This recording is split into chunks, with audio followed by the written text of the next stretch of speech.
दूषित तेल क्योंकि इथेनॉल में पानी खींच ले रहा है, क्या ये एक अपने आप में बहुत बड़ी समस्या बन के नहीं आ रही है? एक्चुअली समस्या जो है उस पर तो ध्यान ही नहीं जा रहा है, वो है खराब फ्यूल की सप्लाई और उसका स्टोरेज का तरीका। पानी बरसता है तो सीधा टैंकों के भीतर ही पहुंच जाता है क्योंकि वहां कोई कैपिंग सिस्टम नहीं है।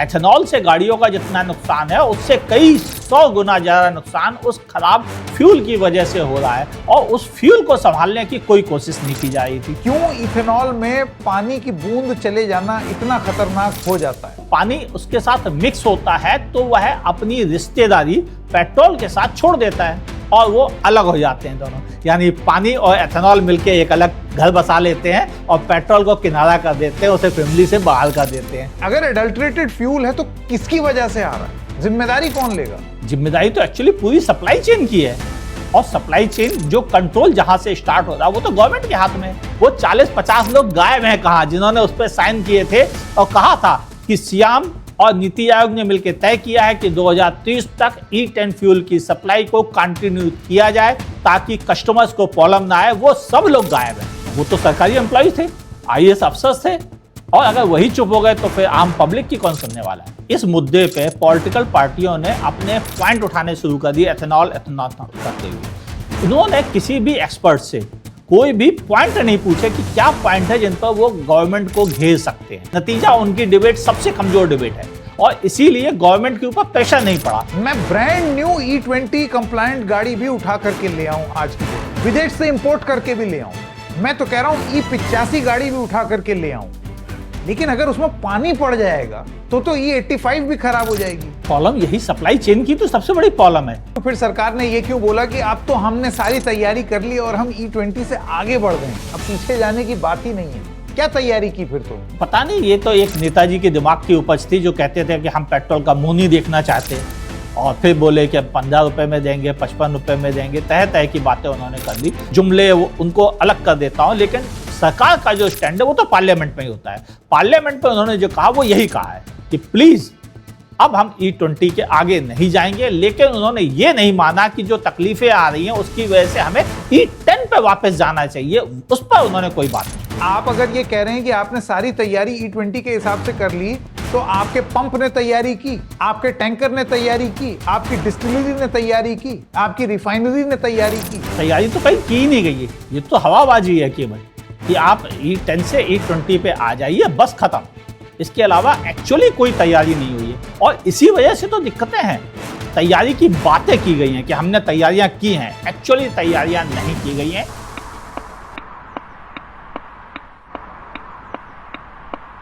नमस्कार दर्शकों, कैसे हैं आप? मेरा नाम है संकेत उपाध्याय और आप देख रहे हैं एक और एपिसोड जिसका नाम है गाड़ी वाला आया।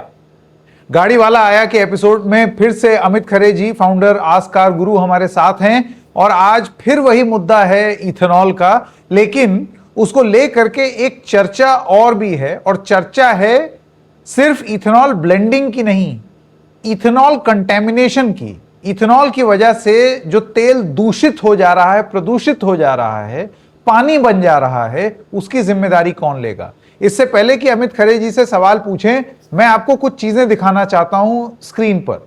आप लोग को सबसे पहले मैं ये दिखाता हूं, ये है कार टॉक और इन शॉर्ट्स, अलग अलग वेबसाइट्स हैं जो CNBC TV 18 की एक रिपोर्ट कोट कर रही हैं। SIAM flags E20 contamination as failure of car parts, sees huge rise, centre reacts. ये CNBC की एक रिपोर्ट थी।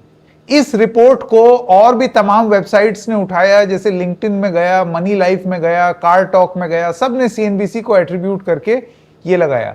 लेकिन एक बहुत रोचक चीज हुई है और वो सवाल ये उठाती है कि कहीं CNBC के ऊपर दबाव तो नहीं बनाया गया है ये रिपोर्ट हटाने का, क्योंकि इस रिपोर्ट के आने के महज कुछ घंटे बाद ही अब CNBC की वेबसाइट पर ये रिपोर्ट नहीं है। उस पर लिखा हुआ आ रहा है 404 पेज नॉट फाउंड। इसका मतलब कि ये खबर ही गायब हो गई है CNBC की वेबसाइट से। और ये रिपोर्ट क्या कहती है? ये रिपोर्ट बता रही थी कि जो गाड़ी मैन्युफैक्चर करने की कंपनियां हैं उन्होंने ये कहा है, जी हां, वही कंपनियां जो पहले बिल्कुल सरकार के साथ गलबहियां करते हुए दिख रही थी, साझा प्रेस कॉन्फ्रेंस करते हुए दिख रही थी, कि कोई दिक्कत नहीं है ये बोलते हुए दिख रही थी। उन्हीं की एसोसिएशन का, society of Indian automobile manufacturers ने ये कहा है कि भाई प्रदूषित तेल, पानी मिश्रित तेल की जिम्मेदारी हम नहीं ले सकते। यह और भी महत्वपूर्ण इसलिए हो जाता है क्योंकि कंज्यूमर अदालत का फैसला बिल्कुल इसी चीज को लेकर के था जिसमें मारुति सुजुकी एक ऊंची अदालत में चली गई। मैं यहां पर अब मंच पर स्वागत करना चाहता हूं अमित जी का। अमित जी, मैं चाहूंगा सबसे पहले आप अपना शुरुआती वक्तव्य इन सब चीजों को लेकर के दें। सीएनबीसी ने क्या खबर की और वापस ले ली, वो मसला एक बार को अगर छोड़ भी दें। मैं आपसे ये जानना चाहता हूं कि ये जो मिश्रित तेल, ब्लेंडिंग, ये तो एक मुद्दा हो गया। दूषित तेल, क्योंकि इथेनॉल में पानी खींच ले रहा है, क्या ये एक अपने आप में बहुत बड़ी समस्या बन के नहीं आ रही है? देखिए, हम पिछले एपिसोड में ऑलरेडी ये बात कर चुके थे कि एक्चुअली समस्या जो है उस पर तो ध्यान ही नहीं जा रहा है। वो है खराब फ्यूल की सप्लाई और उसका स्टोरेज का तरीका, जिसे हम शॉर्ट फॉर्म में लॉजिस्टिक कह के बच निकलते हैं। एक्चुअली ये पूरे गुटबाजी में सब कुछ पीछे छूट गया, पॉलिटिकल डिबेट हो गई, लेकिन जो असली मुद्दा था उस पर तो किसी ने बात ही नहीं की थी, जो हम पिछले अपने एपिसोड में उठा भी चुके थे कि समस्या शुरू कहां से हो रही है। समस्या शुरू हो रही है जहां से फ्यूल आ रहा है। पेट्रोल रिफाइनरी से आता है, वहां क्लीन करके तैयार करके डिपो में भेजा जाता है, जहां पर उसमें एथेनॉल मिक्स किया जाता है। आने के रास्ते में पाइपलाइन के थ्रू थोड़ी बहुत शिकायतें आ जाती हैं, जिन्हें हम क्या कहते हैं, गंदगी मिक्स होना। फिर डिपो में वहां पर एथेनॉल, किस क्वालिटी वाला एथेनॉल मिलाया जा रहा है और उसके मिलने के साथ साथ कितनी और गंदगी साथ में मिलती चली जा रही है, उसके बारे में कोई बात नहीं कर रहा था। किसी ने जिक्र नहीं किया, सिवाय हम दोनों के अलावा किसी और ने उसका जिक्र नहीं किया। और बिल्कुल सिमिलरली उसके बाद जब वो टैंकों में भरकर पेट्रोल पंप भेजा जा रहा है तो टैंकों की भी कोई सफाई वगैरह काम नहीं किया गया। इवन टैंक भी 20-20, 25-25 साल पुराने सिस्टम के साथ है, जो कि इतनी एथेनॉल, इतना पानी, इतनी गंदगी को संभालने के लिए कभी तैयार नहीं किए गए थे। और फिर जो पेट्रोल पंप है वहां तो माशाल्लाह क्या हाल है, आप सब जानते ही हैं। पानी बरसता है तो सीधा टैंकों के भीतर ही पहुंच जाता है, क्योंकि वहां कोई कैपिंग सिस्टम नहीं है। सब ओपन ढक्कन लगे हैं लोहे के, 1-1, 1.5 फीट के। हम उसी पे चढ़ा के गाड़ी निकल जाते हैं फ्यूल भराने के लिए, और उन्हीं से पानी भीतर चला जाता है। और जब वो मिलता है तो फ्यूल खराब करता है। और यही प्रॉब्लम थी कि खराब फ्यूल ही गाड़ियों को खराब कर रहा है। एथेनॉल से गाड़ियों का जितना नुकसान है, उससे कई 100 गुना ज्यादा नुकसान उस खराब फ्यूल की वजह से हो रहा है। और उस फ्यूल को संभालने की कोई कोशिश नहीं की जा रही थी, और यह मुद्दा हम लंबे समय से उठा रहे थे। अभी क्या हुआ है कि सियाम की तरफ से कही गई बात का एक कोट आया था, जो आपने अभी बताया कि सीएनबीसी ने उसे आगे बढ़ाया था। और उस कोर्ट में भी सियाम ने वही मुद्दा उठाया है कि खराब फ्यूल जिसकी वजह से गाड़ियां खराब हो रही हैं और इनको संभालने का कोई तरीका होना चाहिए। अब आगे क्या होगा गॉड नोज। रिपोर्ट तो सीएनबीसी के प्लेटफॉर्म से हट गई है, लेकिन हम तो ये मुद्दा पहले से उठा रहे थे। वो हटाएं या ना हटाएं इससे कोई फर्क नहीं पड़ता, मुद्दा तो जिंदा है। बिल्कुल, मुद्दा जिंदा है। और आपको लगता है कि उस ऐसे ढक्कन जिससे पानी रिस करके पेट्रोल में चला जाता है, इस बात पर ढक्कन लगाने का काम बहुत जोर शोर से किया जा रहा है। सारी डिबेट इथेनॉल ब्लेंडिंग और E20, मतलब अभी हम E10, E20 और इस बहस से अघाए भी नहीं थे कि ये दूषित तेल की बात, मतलब अगर इथेनॉल में पानी मिल जाएगा, उसके बारे में थोड़ा सा मैं चाहूंगा। मैं जानता हूं आपने पिछली बार बताया था, लेकिन कारगुरु एक बार फिर से, क्यों इथेनॉल में पानी की बूंद चले जाना इतना खतरनाक हो जाता है?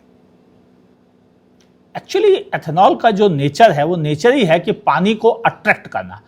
वो तो इवन ह्यूमिडिटी से भी पानी अट्रैक्ट कर लेता है, इतना जबरदस्त उसका नेचर है। और जब वो पानी उसके साथ मिक्स होता है तो वह अपनी रिश्तेदारी पेट्रोल के साथ छोड़ देता है और वो अलग हो जाते हैं दोनों। यानी पानी और एथेनॉल मिलके एक अलग घर बसा लेते हैं और पेट्रोल को किनारा कर देते हैं, उसे फैमिली से बाहर कर देते हैं। और वो नया जो घर बसता है उसके साथ जो सप्लाई होती है वही सबसे बड़ी समस्या है। ध्यान से समझें, गंदगी होती है फ्यूल में और वो गंदगी पानी और एथेनॉल से हल्की होती है। नतीजा वह पानी और एथेनॉल के ऊपर तैरा करती है, और पेट्रोल से चूंकि भारी होती है तो पेट्रोल के नीचे होती है, तो वो सैंडविच बन जाती है गंदगी, और वो गंदगी सप्लाई सबसे पहले होती है।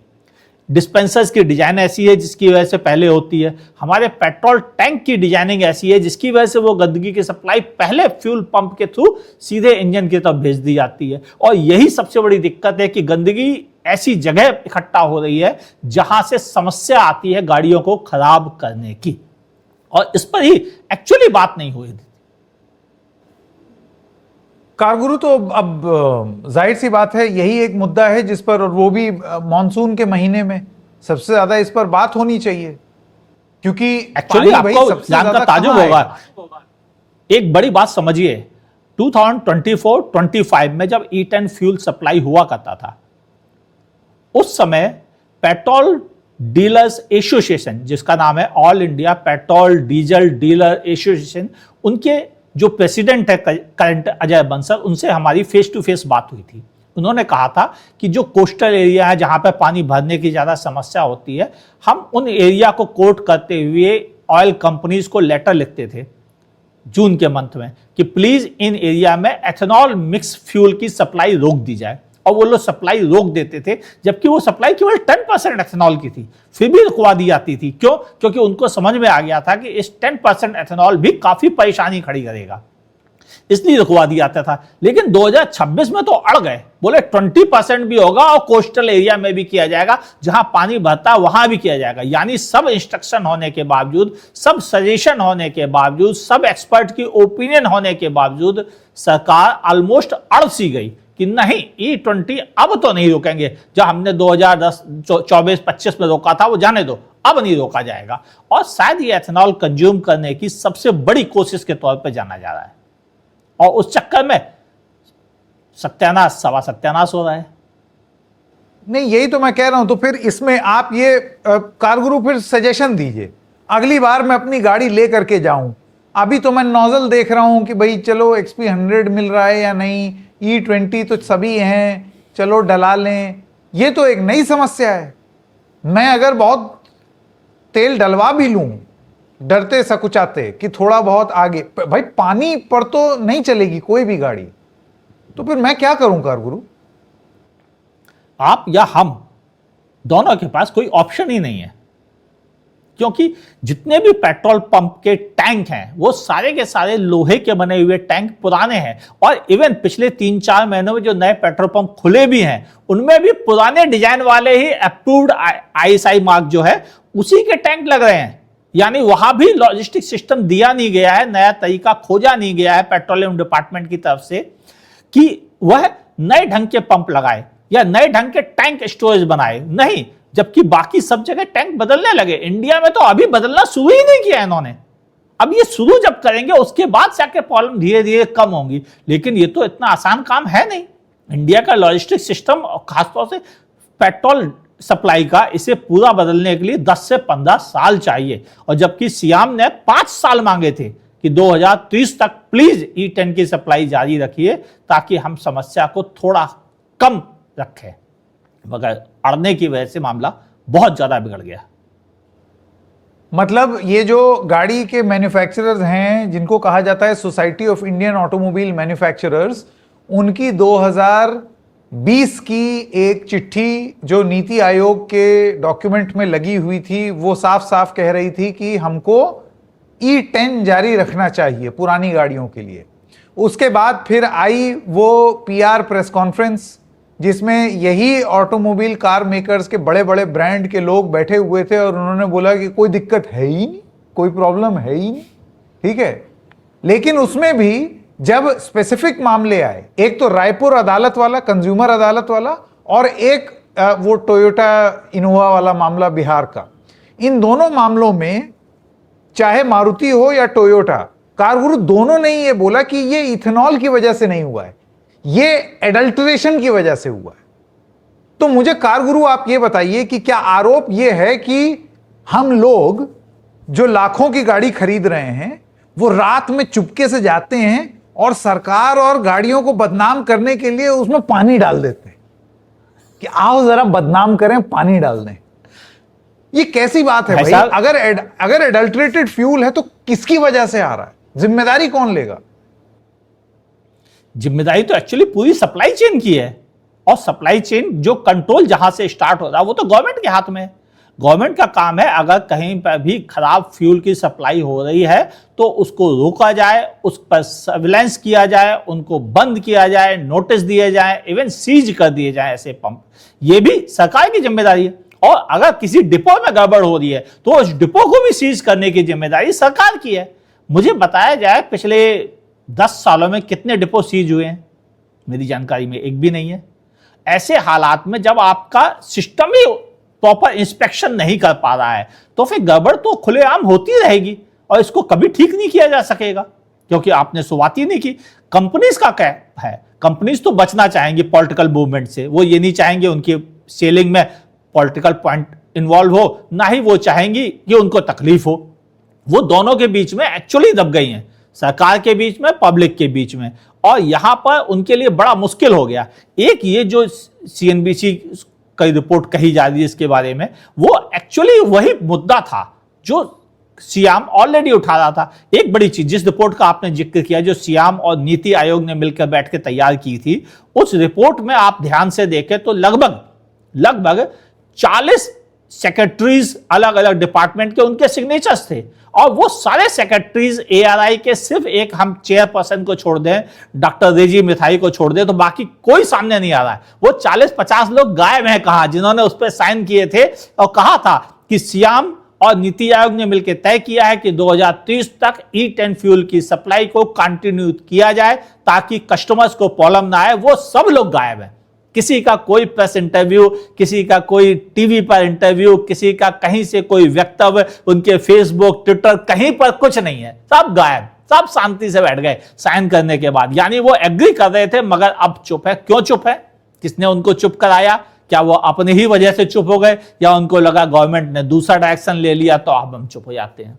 वॉट एवर इट, वो तो सरकारी एम्प्लॉइज थे, आईएएस अफसर्स थे, और अगर वही चुप हो गए तो फिर आम पब्लिक की कौन सुनने वाला है? ये खामोशी चीख चीख के जो कह रही है उसका हम क्या नतीजा निकालें। लेकिन कारगुरु साहब ये कवि हृदय अलग रख देते हैं। मेरा ये कहना है कि देखिए, राजनीति इस पर बहुत जोर शोर से हो रही है और राजनीतिक मुद्दा उठ रहा है, और नेता लोग तो राजनीति का मुद्दा उठाएंगे ही, और मैं उसको इसलिए तरजीह नहीं देता हूं क्योंकि अरविंद केजरीवाल या फिर कोई और वो ऑटोमोबाइल एक्सपर्ट नहीं, कारगुरु हैं, इंजीनियरिंग पढ़े हुए हैं, जिनको ये सारी चीजें समझ में आती हैं। तो एक्सपर्ट से अगर आप बात करेंगे तो एक्सपर्ट्स क्या बोल रहे हैं उसके आधार पर अपना मत बनाइए, फास्ट नहीं, फैक्चुअल। एक्चुअली मैं बताऊं हुआ क्या है कि इस मुद्दे पे पॉलिटिकल पार्टियों ने अपने पॉइंट उठाने शुरू कर दिए एथेनॉल करते हुए। उन्होंने किसी भी एक्सपर्ट से कोई भी पॉइंट नहीं पूछे कि क्या पॉइंट है जिन पर वो गवर्नमेंट को घेर सकते हैं। उन्होंने पूछा नहीं, जानने की कोशिश नहीं की। नतीजा उनकी डिबेट सबसे कमजोर डिबेट है, और इसीलिए गवर्नमेंट के ऊपर प्रेशर नहीं पड़ा। क्यों? क्योंकि पॉलिटिकल पार्टियों ने कभी एक्सपर्ट से बात ही नहीं की कि असली मुद्दा कहां पर है, कहां तकलीफ है, किन वजह से गाड़ियां खराब हो रही हैं, क्यों पब्लिक चीख पुकार मचा रही है। वो बात उनको पता ही नहीं है, उनको केवल सतही जानकारी है, और उस सतही जानकारी के हिसाब से वो अपने टीवी पे आकर डिबेट करते हैं, और नतीजा वो डिबेट में फीके नजर आते हैं सामने सामने। और जब इतना कोई फीका नजर आएगा तो पब्लिक के दिमाग में भी पूरी बात नहीं पहुंचती। गवर्नमेंट भी कहती मुद्दे में तो दम ही नहीं है इनके, तो हम क्यों प्रेशर में आए। तो प्रेशर में लाने के लिए जरूरी था कि पूरी बात समझी जाए। इस पूरे मूवमेंट को, जिसमें कि एथेनॉल की वजह से होने वाली गंदगी, कारगुरु देखिए सीधी सी बात है, वो तो होगा ही। अगर आप सस्ती लोकप्रियता के लिए कंटेंट क्रिएटर को बुला करके अगर आप टाउन हॉल करेंगे और उसके बाद आप ये एक्सपेक्ट करेंगे कि लोग कंटेंट क्रिएटर की बात को बहुत ज्यादा गंभीरता से लें, कंटेंट क्रिएटर कंटेंट को क्रिएट कर रहा है, वो एक्सपर्ट नहीं है, सब्जेक्ट मैटर एक्सपर्टीज नहीं है उसके पास। ये जो पूरी हमारी बातचीत हो रही है, आपने एकदम सही कहा, आप तथ्य बता रहे हैं, चिट्ठियां दिखा रहे हैं, वो सारी चीजें बता रहे हैं जिससे आप काउंटर कर सकते हैं सरकार को। जैसे कि अब हम बात करेंगे ये कंटेमिनेशन वाला मुद्दा। मैं ब्रांड न्यू E20 कंप्लायंट गाड़ी भी उठा करके ले आऊं आज की डेट में, ब्रांड न्यू, विदेश से इंपोर्ट करके भी ले आऊं। मैं तो कह रहा हूं E85 गाड़ी भी उठा करके ले आऊं, लेकिन अगर उसमें पानी पड़ जाएगा तो E85 भी खराब हो जाएगी। तो प्रॉब्लम तो ये है। प्रॉब्लम यही सप्लाई चेन की तो सबसे बड़ी प्रॉब्लम है। और मैं खुद कह चुका हूं ऑलरेडी इसी प्रोग्राम में कि इस सप्लाई चेन को पूरे इंडिया में, जो कि लगभग 1 लाख पेट्रोल पंप है, इन 1 लाख में 90-92 हजार एक्टिव पेट्रोल सप्लाई करने वाले पंप है, अगर इनके सारे सिस्टम को बदला जाए, जितने भी ट्रक टैंकर जिन्हें हम कहते हैं जो फ्यूल सप्लाई करते हैं उनको बदला जाए और उनके भीतर कोटिंग कराई जाए, इन सब में ये काम करते करते 15 साल लग जाना बहुत छोटी चीज है। और कोई मैन्युफैक्चर भी तो होना चाहिए जो इस तरह के टैंक डिजाइन करे, और जो लोग कर रहे हैं उनको कोई स्पेसिफिक। कारगुरु, फिर सरकार ने ये क्यों बोला कि अब तो हमने सारी तैयारी कर ली और हम E20 से आगे बढ़ गए, अब पीछे जाने की बात ही नहीं है? क्या तैयारी की फिर? तो पता नहीं, ये तो एक नेताजी के दिमाग की उपज थी जो कहते थे कि हम पेट्रोल का मुंह नहीं देखना चाहते, और फिर बोले कि 15 रुपए में देंगे, 55 रुपए में देंगे, तह तह की बातें उन्होंने कर ली और लोगों ने उसको ही ज्यादा समझा। लेकिन अभी जो पार्लियामेंट में गवर्नमेंट की तरफ से कहा गया था कि हम अब E20 से ऊपर की तरफ नहीं जाएंगे और हम डीजल में अब कोई मिक्सिंग के अभी विचार नहीं कर रहे हैं, ये उन्होंने 2 मैसेज दिए थे पार्लियामेंट में। और मैं इन्हीं मैसेज को सरकार का मैसेज मानता हूं, क्योंकि नेताजी के मुंह से निकले हुए वक्तव्य और जुमले उनको अलग कर देता हूं, लेकिन सरकार का जो स्टैंड है वो तो पार्लियामेंट में ही होता है। पार्लियामेंट में उन्होंने जो कहा वो यही कहा है कि प्लीज अब हम E20 के आगे नहीं जाएंगे, लेकिन उन्होंने ये नहीं माना कि जो तकलीफें आ रही हैं उसकी वजह से हमें E10 पे वापस जाना चाहिए, उस पर उन्होंने कोई बात नहीं की। और वो कहना ज्यादा जरूरी था कि आपको E20 से E10 पर वापस आने में कोई तकलीफ नहीं होनी चाहिए जब तक आप संभाल नहीं पा रहे हैं। और यही तो सियाम का वो स्टोरी थी जिसके बारे में हमने शुरुआत की थी, क्योंकि E10 में उतनी तकलीफें नहीं होंगी जितनी E20 के साथ हम इस समय फील कर रहे हैं। बिल्कुल कारगुरु, लेकिन यही मैं देखिए, मेरा ये कहना है कि कंटेमिनेशन पर तो बात ही नहीं हो रही है, बात ही कहीं भी नहीं हो रही है। अब ऐसे में मैं बार बार घूम घूम के सिर्फ और सिर्फ एक कॉमन मैन की बात कर रहा हूं कि अगर एक सरकार ने ये बोला कि हमने सारी तैयारी E20 के हिसाब से कर ली है, तो अब E20 से नीचे आने का सवाल ही पैदा नहीं होता। ये हरदीप सिंह पुरी का इंटरव्यू है जो जगह जगह उन्होंने दिए हैं कि पीछे जाने का तो सवाल ही पैदा नहीं होता है। तो यही मेरा पूछना है कि आप अगर ये कह रहे हैं कि आपने सारी तैयारी E20 के हिसाब से कर ली, तो आपके पंप ने तैयारी की, आपके टैंकर ने तैयारी की, आपकी डिस्टिलरी ने तैयारी की, आपकी रिफाइनरी ने तैयारी की, और की तो क्या की, ये कंटेमिनेशन क्यों हो रहा है? एक्चुअली तैयारी तो कहीं की ही नहीं गई है, ये तो हवाबाजी है केवल कि आप E10 से E20 पे आ जाइए, बस खत्म। इसके अलावा एक्चुअली कोई तैयारी नहीं हुई है और इसी वजह से तो दिक्कतें हैं। तैयारी की बातें की गई हैं कि हमने तैयारियां की हैं, एक्चुअली तैयारियां नहीं की गई हैं। ये वो सच्चाई है जिसे लोग कबूल करें या ना कबूल करें, ये काम गवर्नमेंट का है। हमारा तो ये बताना है कि तकलीफ कहां पर हो रही है, किन वजहों से हो रही है, वजह भी आपको बता दी गई हैं और तकलीफें भी बता दी गई हैं, तो अब दूर करना आपकी जिम्मेदारी है, हमारी नहीं है। और इसीलिए हम इस बारे में बात नहीं कर पा रहे हैं कि हमारी बात तो पहुंची लेकिन उसके आगे क्या हुआ। दर्शकों, कारगुरु से अब ये जानना चाहेंगे कि आप क्या करें। कारगुरु, आपको लगता है कि सबसे पहली बात तो एक पेट्रोल पंप पर जब आप जाएं तो वहां जा करके जरा जो अटेंडेंट है या पेट्रोल पंप का मालिक है उसके पास जाके बोल दें, भैया बहुत खून पसीने से सींची हुई गाड़ी है मेरी, बता दो अगर टैंक में पानी है तो बता दो। एक्चुअली अच्छा, तो वो क्यों बताएगा? अपने पेट पे लात मारेगा। जहां से उसे सैलरी मिल रही है उसकी पोल खोलेगा, पोल खोलेगा तो क्या उसकी सैलरी आगे मिलती रहेगी, जॉब नहीं जाएगी? कोई नहीं बताने वाला। बेहतर है कि पब्लिक को खुद चेक करने का कोई मेथड पता हो, और जो एक्चुअली नहीं है। तो सेफ साइड खेलने के अलावा कोई तरीका नहीं है। या तो जो प्राइवेट ऑपरेटर्स हैं उनके पास जाएगा आदमी जहां पर थोड़ा ज़्यादा कंट्रोल है सप्लाई चेन का, जहां नई नई सप्लाई चेन तैयार हुई है वहां पे थोड़ा एडल्ट्रेशन के चांसेस कम है।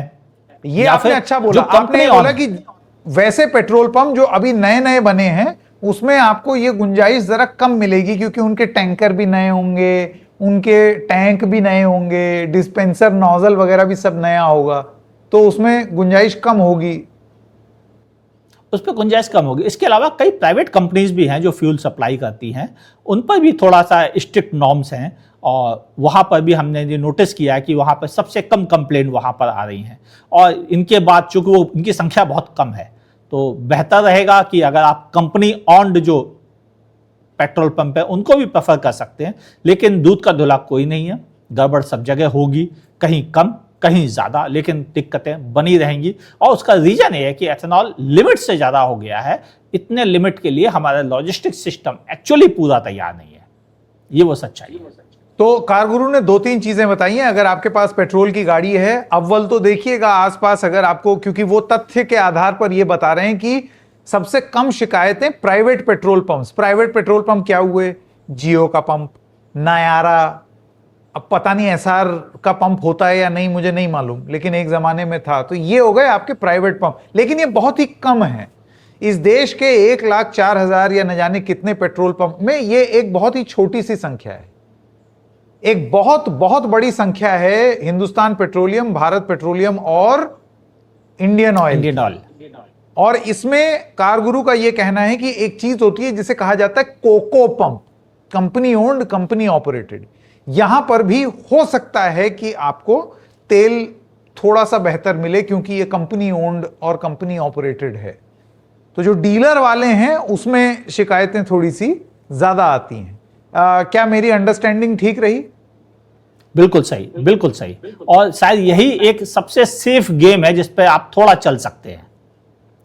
पर मैं आपको प्रॉब्लम बताऊं कारगुरु, नहीं एकदम दूध के धुले नहीं है, लेकिन मैं प्रॉब्लम बता दूं। इस देश में dealer owned petrol pumps, Indian oil, Bharat petroleum और हिंदुस्तान पेट्रोलियम के, correct me if I am wrong, मेरे फिगर्स अगर गलत हो, 90,000 से ज्यादा हैं। हाँ, ऑलमोस्ट। अब आप सोच रहे हैं, मतलब अधिकांश पेट्रोल पंप, वो भी मेगा मेजॉरिटी, तो इन्हीं डीलरों के पास हैं। तो मैं कहीं भी नजर घुमाऊंगा मुझे वही मिलेंगे। कहां चले जाऊं कारगुरु? यही तो प्रॉब्लम है। कुछ बड़े शहरों में जहां पर इंफ्रा मौजूद है वहां पर company on company operated pump हैं, लेकिन बाकी जगह नहीं है। तो वहाँ पर अगर प्राइवेट कंपनीज जैसे कि आपने नाम लिए हैं, जियो BP, नायरा, एसआर, ऐसे ब्रांड के अगर आपको मिल जाएं फ्यूल पंप, तो आप वहाँ से ले लें। और उनका फ्यूल काफ़ी हद तक कम कंप्लेंट वाला है। मैं यही कहूँगा, मैं ये तो नहीं कहूँगा 100% अच्छा है, क्योंकि मैं उनका कोई प्रमोशन नहीं कर रहा और ना ही करना चाहता हूँ। और क्योंकि मेरा जॉब है कमियों को बारे में बात करना और लोगों को गाइड करना है कि वो कैसे अपना बचाव करें और किस तरह से अपने आप को सुरक्षित रखें इस माहौल में। तो वो यही है कि आप इस पे चले जाएं तो शायद आपकी शिकायतें कम होंगी। अभी एक छोटी खबर और उड़ती उड़ती आई थी कि सरकार का इरादा है कि वो जो फ्यूल बेच रहे हैं 167 रुपये, 184 रुपये लीटर, जो कि 100% पेट्रोल है, उसकी कॉस्टिंग को रीजनेबल बनाने की, क्योंकि उसकी ओरिजिनल कॉस्ट तो 54 रुपये पर लीटर है। तो सरकार का इरादा कुछ ऐसा दिख रहा था कि वह उसकी सप्लाई को बढ़ाना चाहते हैं और उसे 125 रुपए के आसपास की कीमत पर बेचना चाहते हैं, जिसकी ओरिजिनल कॉस्ट एक्चुअली 54 रुपये कुछ पैसे है, क्योंकि एथेनॉल की कॉस्ट 71 रुपये 80 पैसे के आसपास है। तो अगर वो उसे बेचते हैं इस प्राइस पर तो फिर भी कुछ राहत होगी उन लोगों के लिए जिन्हें ज़्यादा डर है गाड़ियों को लेकर, या जिनकी गाड़ियाँ में ज़्यादा दिक्कतें उनको नोटिस में आ रही हैं। कम से कम उनके पास सॉल्यूशन तो रहेगा। या वो लोग जिनके पास कार्बोरेटर वाली या E5 गाड़ियाँ हैं, कम से कम उन्हें एक अच्छा फ्यूल मिल सकेगा, भले ज़्यादा पैसे देने पड़े, क्योंकि इस समय जो प्राइस है वो बिल्कुल जस्टिफाई नहीं करती है। इवन इस प्राइस में तो यूरोप में फ्यूल नहीं मिलता है। मतलब ये काउंट योर ब्लेसिंग्स, पहले दाम 180 रुपए कर दो और उसके बाद फिर उसको 3 गुने की बजाय 2 गुना करके, ये तो फिल्म थी ना राजेश खन्ना वाली, ये तो बिल्कुल उसी तरीके का सीन है। खैर चलिए, जो फिल्मों में होता है वही असलियत में भी होता है। लेकिन कारगुरु बहुत अच्छा आपने बताया, फ्यूल कंटेमिनेशन को लेकर के इस बारे में कोई बात नहीं कर रहा है। आपने एक एक्सपर्ट के मुख से सुन लिया है, एक नहीं 2-2 बार जान लिया है। चाहे कोई अखबार उसको चलाए या ना चलाए, या चला करके अपनी खबर हटा ले, मुद्दा नहीं हटेगा। मुद्दा बहुत जरूरी है, आर्टिकल रहे या नहीं, लेकिन आपका मुद्दा ये जरूर रहेगा और उस पर एक्सपर्ट से बात करनी बहुत जरूरी है। कारगुरु बहुत बहुत धन्यवाद वक्त देने के लिए। थैंक यू याद करने के लिए।